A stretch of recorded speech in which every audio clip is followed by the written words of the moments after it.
Salut tout le monde, ici Rémi. Je parle souvent d'immobilier, mais aujourd'hui, je vais plutôt y aller vers les finances personnelles. Parce qu'on va se le dire, avant de vous lancer dans l'immobilier, il va falloir que vous réussissiez à maîtriser vos finances personnelles et ça pour plusieurs raisons.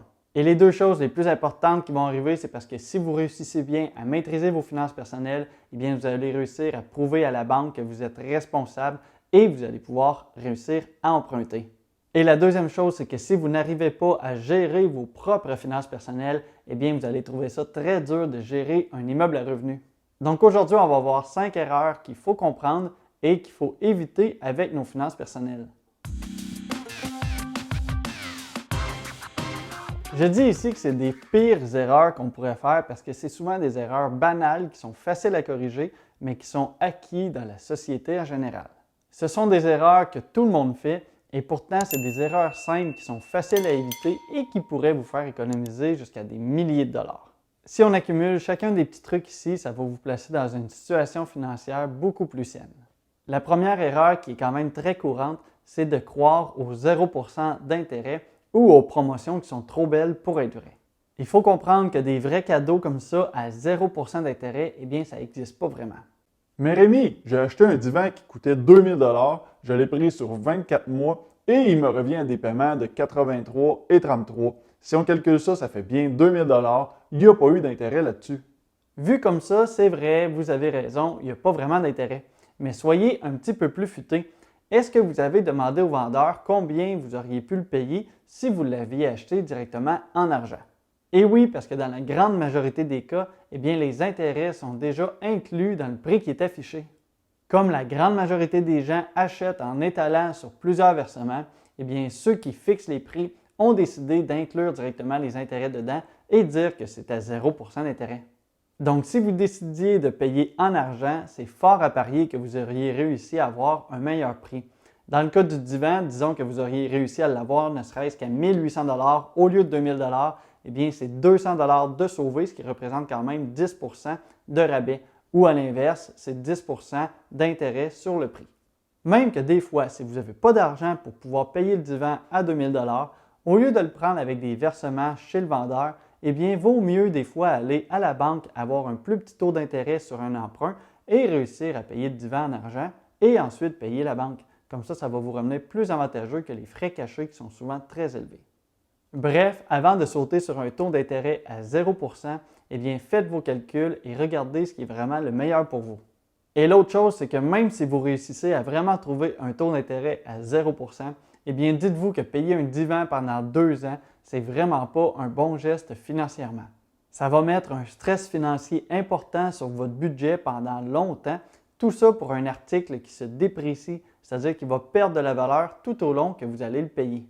Et dernier petit exemple pour vous montrer que les promotions sont parfois un petit peu trompeuses pour vous faire dépenser. Voici une photo que j'ai prise moi-même la semaine passée quand je suis allé regarder pour possiblement avoir des lunettes.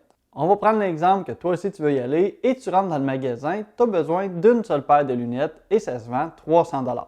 Tu vois la publicité et tu te dis que même si tu n'as pas besoin d'une deuxième paire, eh bien tu vas avoir une deuxième paire gratuite. Donc, aussi bien en profiter parce qu'au final, ça ne te coûtera pas 600 $ pour 2 paires, ça va te coûter 300 $, le même prix que quand tu voulais rentrer pour t'en acheter une seule.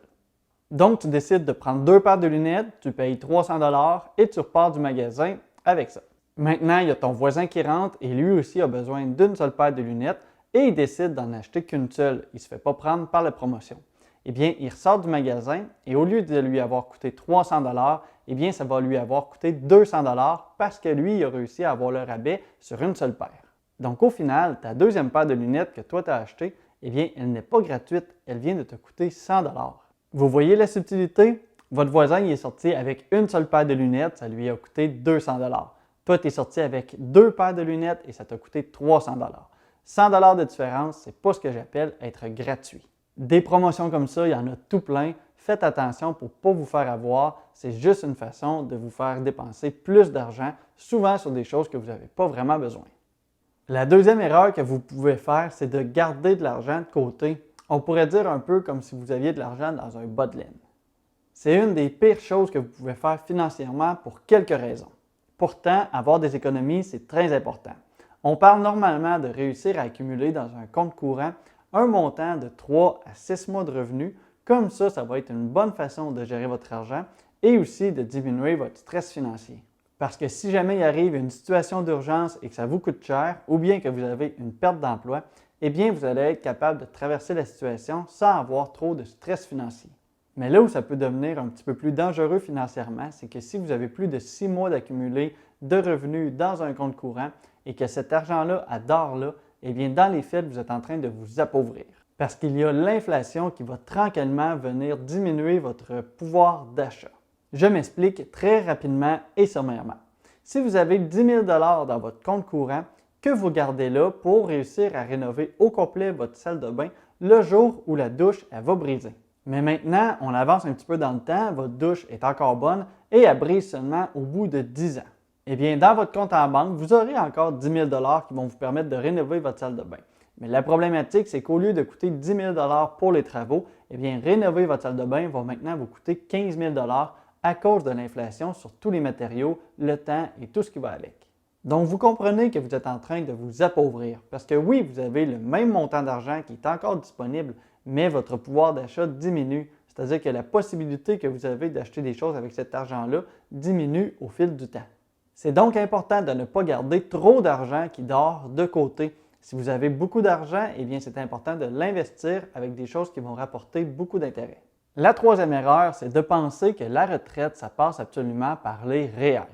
Les REER, qui veulent dire Régime enregistré d'épargne retraite, eh bien c'est seulement un véhicule fiscal qui peut vous aider à préparer et à planifier votre retraite.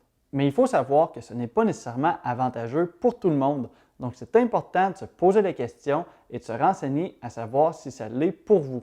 C'est vrai que si vous êtes dans la classe moyenne, il y a quand même des fortes chances que les REER, ça fonctionne, c'est quand même conçu pour vous. Mais si vous êtes dans les riches, ce n'est pas nécessairement le véhicule fiscal qu'il faudrait toujours prioriser. Et c'est le même son de cloche si jamais vous êtes un peu plus dans les pauvres de la société. Ce n'est pas nécessairement une bonne façon pour vous. Si vous êtes pauvre, en fait, un REER pourrait vous faire perdre plusieurs centaines de dollars par mois une fois que vous allez être à la retraite. En gros, une fois à la retraite, si vous avez très peu de revenus et que vous sortez des REER, ça va compter dans vos revenus. Les REER que vous sortez et qui viennent s'ajouter à vos revenus, eh bien, ça va vous couper des pensions du gouvernement et le supplément de revenus garantis. Évidemment, je ne suis pas fiscaliste ni comptable, donc c'est quand même important de se renseigner à savoir comment vous allez gérer pour vous, dans votre situation, votre retraite financière. Il existe quand même d'autres moyens pour pouvoir réussir à s'en sortir à la retraite. Il peut y avoir des CELI, mais aussi des gains capital, des dividendes, des revenus locatifs. Tout ça et bien d'autres, ce sont d'autres moyens de pouvoir préparer sa retraite sans nécessairement devoir passer par les REER. Une autre erreur que les gens vont faire, c'est souvent d'investir dans des placements garantis. Oui, c'est vrai, il faut connaître son profil d'investisseur et respecter le niveau d'investissement qu'on est à l'aise. Mais aller dans des CPG, qui veut dire certificat de placement garanti, ce n'est pas nécessairement une bonne idée. Juste pour vous donner une idée, on appelle aussi un CPG un certificat de pauvreté garanti.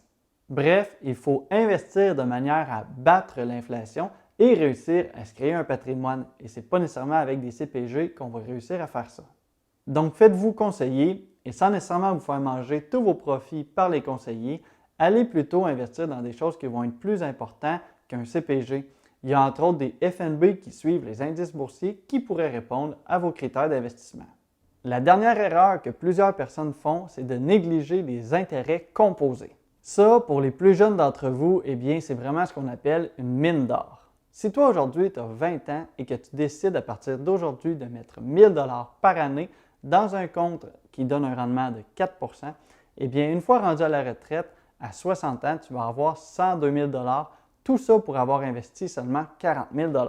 Mais si toi, à 20 ans, tu te dis que tu es mieux aller dans les bars et dépenser tout ton argent et que tu vas commencer à économiser pour la retraite un petit peu plus tard, eh bien, voyons voir comment ton 1 000 $ par année vaudra moins au moment de ta retraite.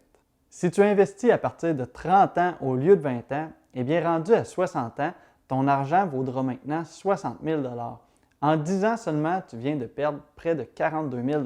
Si tu investis à partir de 40 ans, ton compte en banque il va être rendu à 32 000 $ au moment de ta retraite. Et si tu attends à 50 ans, eh bien, ton 1 000 $ investi par année, il vaudra seulement 13 500 $. Donc, si toi, tu as commencé à investir tôt à 20 ans, eh bien, comparé à celui qui a commencé à investir à 50 ans, tu vas avoir investi de ta poche, oui, 30 000 de plus, mais dans ton compte, tu vas avoir 90 000 de plus à la fin, tout ça en ne faisant absolument rien. Et là, j'ai parlé ici de quelqu'un qui met 1 000 par année, mais si tu mets 5 000 par année, eh bien, la différence est encore beaucoup plus grande. Eh bien, c'est ça le pouvoir des intérêts composés, c'est que le temps travaille pour toi, donc il faut vraiment commencer à le faire le plus tôt possible. Si tu évites toutes ces erreurs tout au long de ta vie active financièrement, tu devrais t'en tirer quand même pas mal rendu à la retraite. Si tu veux en apprendre plus sur la finance et l'immobilier, tu peux t'abonner à la chaîne pour voir les prochaines vidéos. Si tu apprécies l'immobilier et que tu veux débuter, il y a un lien en description qui pourrait t'intéresser. Comme toujours, si tu as apprécié le contenu, tu peux aimer la vidéo pour m'aider avec l'algorithme de YouTube. Merci de ton écoute, bon succès, à la prochaine.